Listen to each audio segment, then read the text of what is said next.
Hello everyone, আমি নাহিন। এটা আমার ডেলি ব্লগ। প্রচণ্ড ঝড় বৃষ্টির মধ্যে গিয়েছিলাম বন্ধুর সাথে দেখা করতে। চমৎকার একটি বিকেল কাটিয়ে সন্ধ্যা করে বাসায় আসলাম। দুই বান্ধবীতে মিলে অনেক গল্প হলো। সেদিন ছিল ঝড়ের দিন, যেদিন সারা দেশ ঝড়ে ডুবেছিল। এটা সেদিনের ব্লগ। আমি সকালবেলায় উঠেই নানা রকম জায়গা থেকে ঘরের ঝড়ের ভিডিও করছিলাম। এমন ঝড়, আমার বিল্ডিং যেহেতু 8 তলাতে, তো পুরো মনে হচ্ছিল জানালা টালানা সব ভেঙে পড়ে যাবে, গাছ টাছ সব উড়ে চলে যাবে। এবং কন্টিনিউয়াস জানালার মধ্যে বাড়ি লাগছিল হচ্ছে বাতাসের, কারণ এটা তো হচ্ছে ওই যে আপনার অ্যালুমিনিয়ামের যেহেতু গ্লাসগুলো, মানে জানালাগুলো, তো খুব একটা মানে কেমন জানি একটা ভুতুরে একটা ব্যাপার ছিল। প্রচণ্ড ঝড় বৃষ্টি হচ্ছে। জানি না উপকূলবাসীর আসলে কী অবস্থা ছিল সেই সময়। খুবই মানে একটা অন্যরকম কেমন যেন একটা ফিলিং হচ্ছিল। তাদের কথা বারবারই মনে হচ্ছিল যে এই ঝড় বৃষ্টিতে আমার তো মাথার উপর ছাদ আছে, অনেকেরই নেই হয়তো। এইটা হচ্ছে আমার রান্নাঘরের বারান্দা দিয়ে সামনের বাসার, মানে সামনের বাসার ছাদের গাছগুলো। আমার গাছগুলোর কী অবস্থা জানি না। এরপর আমি রেডি হলাম, শাড়ি পরলাম একটা, আমার পেজিয়ানেরই বাটিকের একটা শাড়ি। আমার বান্ধবী এমি, আমার বেস্ট ফ্রেন্ড, ও আসছে আমাকে পিক করতে। ও কাজ করে হচ্ছে একটা ইন্টারন্যাশনাল অর্গানাইজেশনে। ওর প্রায় সাভারে যেতে হয়, সাভার ব্র্যাকে। ওখানে হচ্ছে ও ট্রেনিং নেয়, ব্র্যাক সিডিএমে ও ট্রেনিং থাকে। তো ও ট্রেনিং থেকে ফেরার পথে উত্তরা হয়ে ও গেছে ওর বাসা ধানমন্ডিতে। তো আমার ছেলেকে আমরা প্রথমে ড্রপ করলাম, তারপরে আমরা চলে গেলাম ক্যাফেতে, এবং ভীষণ বৃষ্টি হচ্ছিল বাইরে। এর মধ্যে আমরা গাড়ি থেকে নেমে ভিজতে ভিজতে দুজন ভিতরে ঢুকলাম।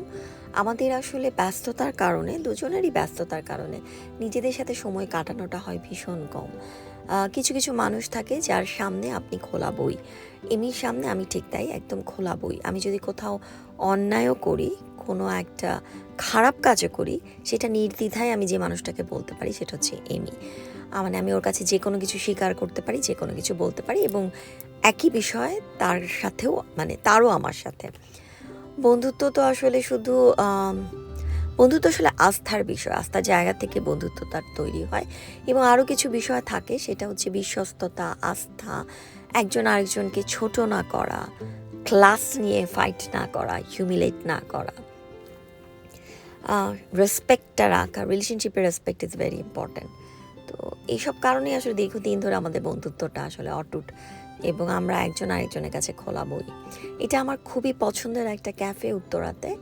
সেটা ঘুরে ঘুরে আমি একটু ভিডিও করলাম ব্লগের জন্য। অবভিয়াসলি এদের খাওয়াও আমার বেশ পছন্দ। স্পেশালি এদের এখানে গল্প করতে ভালো লাগে, খুবই কোজি লাগে, আমার পরিবেশটা আরাম লাগে, এবং কিচেনটা ওপেন। তো সেই কারণে আমার ভালো লাগে। আবার আর্ট আছে, ছবি আছে, সব মিলিয়ে এনভায়রনমেন্টটা সুন্দর, এই কারণে খুব পছন্দ। টিউলিপ ফুলটা প্লাস্টিকের হলেও আমার ভালো লাগে দেখতে, মানে নাইসলি পুরোটার ইন্টেরিয়ার করা আসলে। এরপর আমরা সালাদ অর্ডার করেছি। অবভিয়াসলি ও একটা টুনা সালাদ, আমি একটা নানা রকমের একটা চিকপিস সালাদ উইথ সাম পনির। তো এখন আমার ব্লগ দেখলেই দেখবেন আমার খাবারগুলো একটু এরকম হয়ে গেছে। আমি একটু ট্রাই করা জিনিসপত্র কম খাই, এবং অ্যাজ ইউজুয়ালি ভেজিটেবল স্যুপ নিয়েছি। এতে ভেজিটেবল স্যুপটা সবসময় খুব মজা থাকে। গল্প করতে করতে আমরা আবার ক্যাফের গ্লাস দিয়ে বৃষ্টি পড়াও দেখছিলাম, ভালো লাগছিল দেখতে।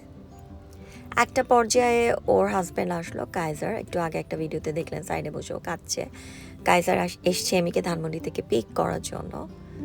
সো আমাদের গল্পের শেষ পর্যায়ে আসলে কাইজার এসছে। আমরা গল্প করছি, একটু বললাম যে আমাদের ভিডিও করেন। আমরা দুই বান্ধবী আড্ডা মারছি। যখন বুড়ো হয়ে যাব, নানা রকম নিজেদের বিষয় নিয়ে আমাদের আসলে গল্প হয়েছিল। নিজেদের মনের কথা আমরা আসলে একজন আরেকজনের সাথে খুলে বলেছি। এরপরে তো click click click click click অনেকগুলো ছবি তুললাম আমরা দুজন দুজনের সাথে। এই ছিল ছোট্ট একটা ব্লগ।